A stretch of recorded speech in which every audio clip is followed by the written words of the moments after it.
Samsung Electronics Vice Chairman, J.Y. Lee, arrives at a court in Seoul, South Korea, October 12, 2017.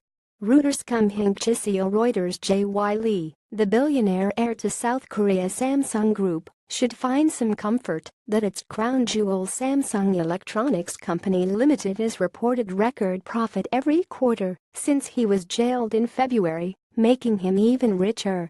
Detained over charges that he bribed former President Park Geun-hye, Lee has since missed the launch of 2 new flagship phones and 3 record-breaking quarterly earnings, including July-September earnings guidance on Friday. He will also be briefed that his top lieutenant and chief executive of Samsung Electronics, Kwon Oh-hyun, has decided to step down to make way for a new leader.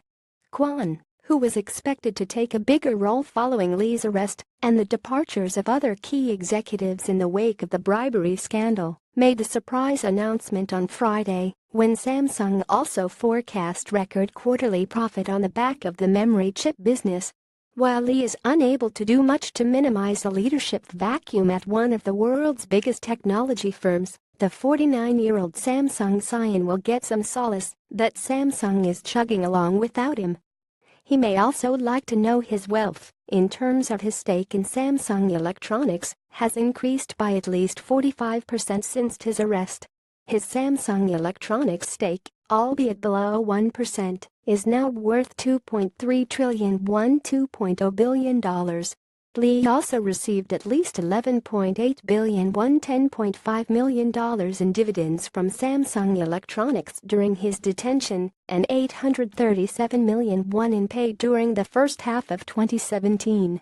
He owns stakes in other Samsung affiliates. He will miss another record earnings announcement expected in the fourth quarter as he is expected to stay in prison at least until February, when the appellate court hearing his case is likely to try to rule on the bribery suit.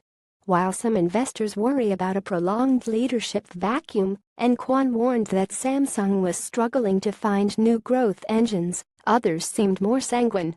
"I think Samsung has a firm system to run the company even in the absence of its head, as we saw from the case of both Lee Kun-hee and his son J.Y. Lee," said a fund manager who owns Samsung shares, referring to the Samsung Group patriarch who was incapacitated in 2014 following a heart attack. "Someone will replace him somehow. It's just like Apple doing fine even after Steve Jobs," he said, declining to be named as he was not authorized to talk to the media. $1129.3001 Reporting by Joyce Lee. Additional reporting by Daya Kim. Editing by Stephen Coates.